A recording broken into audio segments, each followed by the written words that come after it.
Diana Yes. Yes! It's a yes, everyone!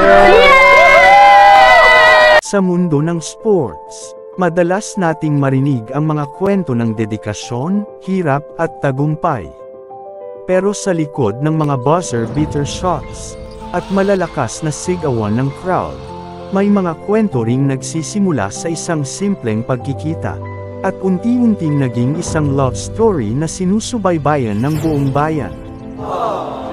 Isa na rito ang kwento ng puso ni Kiefer Ravena, ang tinaguriang phenom ng Philippine basketball, mula sa kanyang unang girlfriend na si Mika Reyes, hanggang sa second chance sa pag-ibig kasama si Alisa Valdez. At sa pagdating ng huli, at pinakatatanging babae na ngayon ay kanya ng asawa, na si Diana Maki. Ito ang